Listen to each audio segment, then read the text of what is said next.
لِيَغْفِرَ لَكَ اللَّهُ مَا تَقَدَّمَ مِن ذَنبِكَ وَمَا تَأَخَّرَ، تاکہ اللہ آپ کے اگلے پچھلے سب گناہ معاف کر دے۔ اس کے باوجود بھی حضور اقدس فرما رہے ہیں کہ میں دن میں 100 مرتبہ استغفار کرتا ہوں۔ اس حدیث کی تشریح میں علماء نے فرمایا کہ 100 کا جو عدد آپ نے بیان فرمایا اس سے گنتی بیان کرنا مقصود نہیں ہے، بلکہ استغفار کی کثرت کی طرف اشارہ کرنا مقصود ہے۔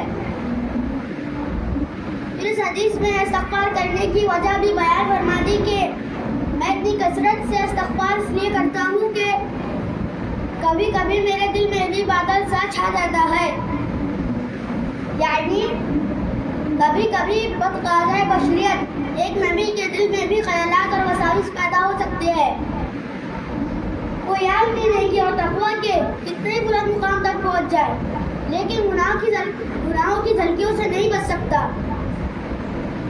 نبی کریم صلی اللہ علیہ وسلم کا مقام تو بہت اعلیٰ اور عرفہ ہے، اس مقام تک کوئی پہنچ ہی نہیں سکتا، لیکن جتنے اولیاء کرام صوفیاء اعظام بزرگان دین گزرے ہیں ان میں سے کوئی ایسا نہیں کہ ان کے دل میں گناہوں کا کبھی وسوسہ اور خیال بھی نہ آیا ہو اور کوئی خواہش بھی پیدا نہ ہوئی ہو۔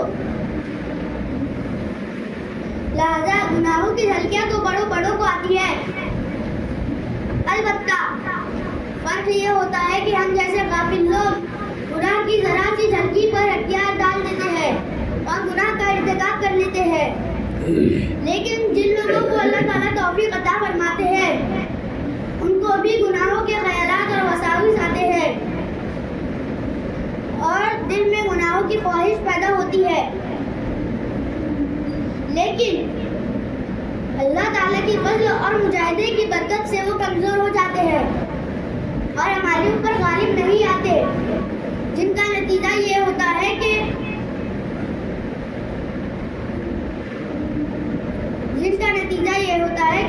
گناہ کا خیال آنے کے باوجود بھی اس خیال پر عمل نہیں ہوتا۔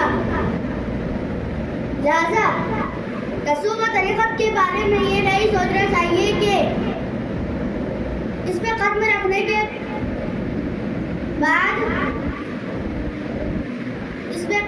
کے بعد گناہوں کے وساوس دل سے گناہوں کے تقاضے بالکل ختم ہو جائیں گے، یہ خیال غلط ہے۔ اس لیے کہ اللہ تعالیٰ نے انسان کے دل میں گناہوں کا داغیہ پیدا فرمایا ہے۔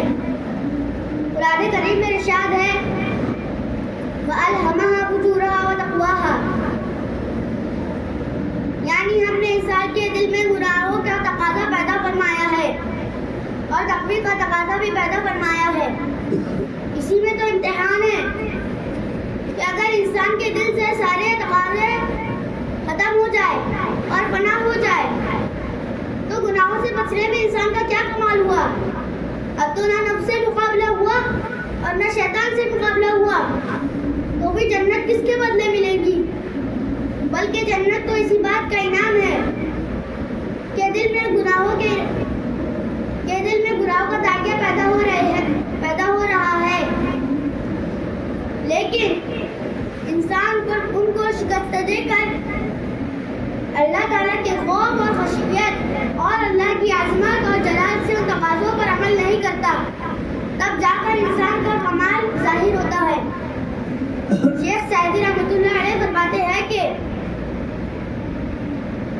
وقت پیری گرگ ظالم می شود پرہیزگار، در جوانی توبہ کر در شیوائے پیغمبری، یعنی بڑھاپے میں تو ظالم بھی متقی بھیڑیا بھی پرہیزگار بن جاتا ہے، کیونکہ اب نہ منہ میں دانت رہے اور نہ پیٹ میں آنت رہی، اب تو ظلم کرنے کی طاقت ہی نہیں ہے، اس لیے اب ظالم متقی اور پرہیزگار نہیں بنے گا تو اور کیا بنے گا؟ لیکن پیغمبروں کا شیوا یہ ہے کہ آدمی جوانی میں توبہ کرے جب تک قوت اور طاقت موجود ہے، اور گناہوں کا تقاضا بھی شدت سے پیدا ہو رہا ہے اور گناہوں کے مواقع بھی مؤثر ہے، لیکن اس کے باوجود بھی اللہ تعالیٰ کے خوف سے آدمی بچ جائے. یہ ہے پیغمبروں کا شیوا. بعض لوگ یہ سوچتے ہیں کہ کوئی اللہ والا ہم پر ایسی نظر ڈال دے اور ہم کو سینے سے لگا لے اور اپنے انوارات منتقل کر دے اور اس کے نتیجے میں گناہوں کی خواہش دل سے بالکل ختم ہو جائے. یہ خیال بالکل غلط ہے،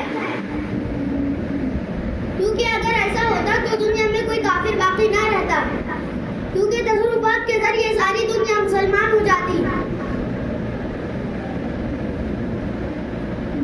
حضرت تھانوی قدس اللہ سرہ کی خدمت میں ایک مرتبہ ایک صاحب حاضر ہوئے اور کہا کہ حضرت کچھ نصیحت فرما دیجیے. حضرت نے نصیحت فرما دی اور وہ صاحب رخصت ہوتے ہوئے کہنے لگے کہ حضرت آپ اپنے دل سے کچھ عطا فرما دیجیے.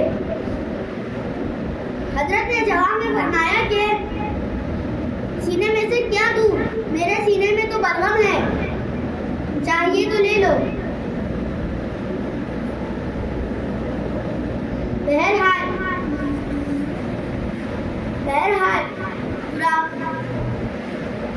بہرحال کسی بزرگ کی نگاہ پڑ جائے گی یا سینے میں سے کچھ مل جائے گا تو سارے رذائل دور ہو جائیں گے، وہ سب رذائل دور ہو جائیں گے.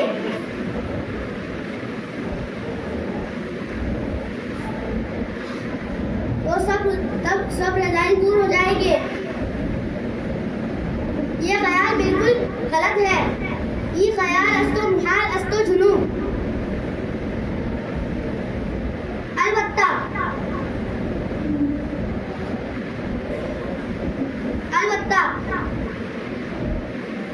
گناہوں کے وساوس اور ارادوں کا بالکل خاتمہ نہیں ہو سکتا، چاہے کسی بھی بڑے سے بڑے مقام تک پہنچ جائے. کمزور ضرور پڑ جاتے ہیں. یہی وجہ ہے کہ کوئی شخص کسی بزرگ کی 16 سال تک کسی بزرگ کی صحبت میں رہا اور جو چیزیں بزرگوں کی صحبت میں حاصل کی جاتی ہے وہ حاصل بھی ہو گئی اور تکمیل بھی ہو گئی اور دل میں خوف خشیت اور تقویٰ پیدا ہو گیا بھی پیدا ہو گیا. نسبت معلّہ اور تعلق معلّہ بھی حاصل ہو گیا. اس کے باوجود بھی انسان کو ہر قدم پر اپنی نگرانی رکھنی پڑتی ہے کیونکہ شیخ کی صحبت کی برکت سے اتنا ضرور ہوا کہ یہ داعیہ کمزور پڑ گیا، لیکن اس کے باوجود بھی انسان کو اپنی نگرانی رکھنی پڑتی ہے، کیونکہ یہ داعیہ دوبارہ زندہ ہو کر انسان کو پریشان کر سکتا ہے. اس لیے فرمایا کہ اندری راہ بھی تراش و می خراش تا دبے آخر دمے پالی مباش. یعنی اس راہ میں تراش و خراش ہمیشہ کی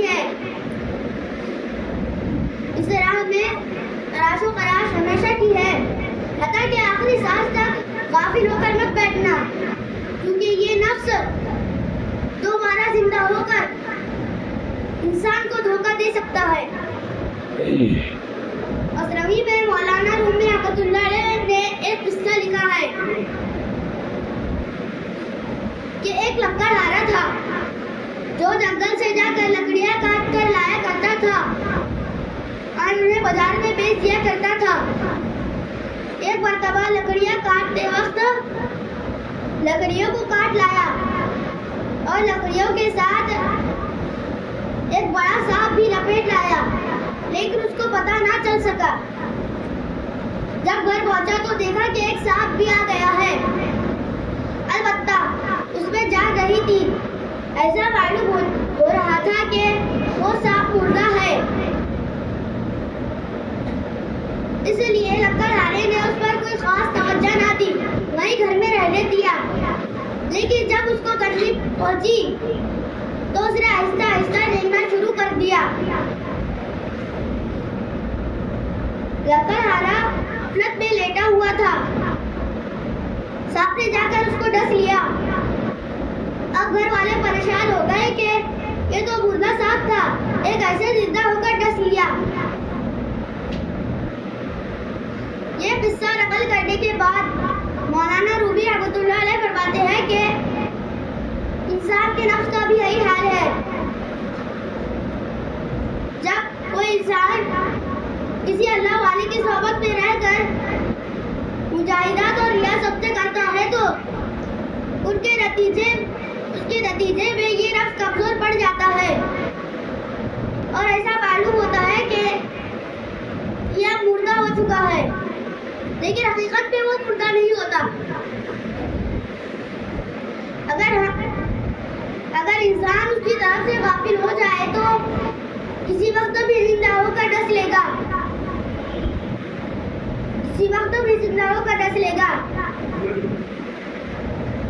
مولانا رومی رحمۃ اللہ علیہ فرماتے ہیں کہ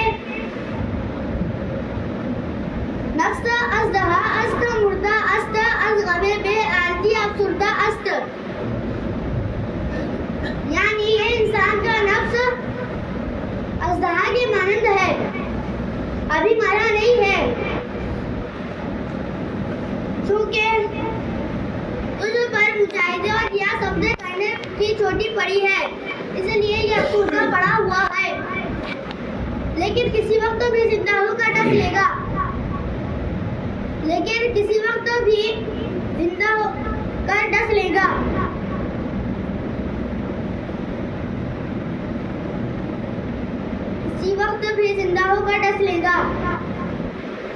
اگر ہم اس کی طرف سے غافل ہو جائیں تو اس لیے اس کی طرف سے غافل ہو کر مت بیٹھو.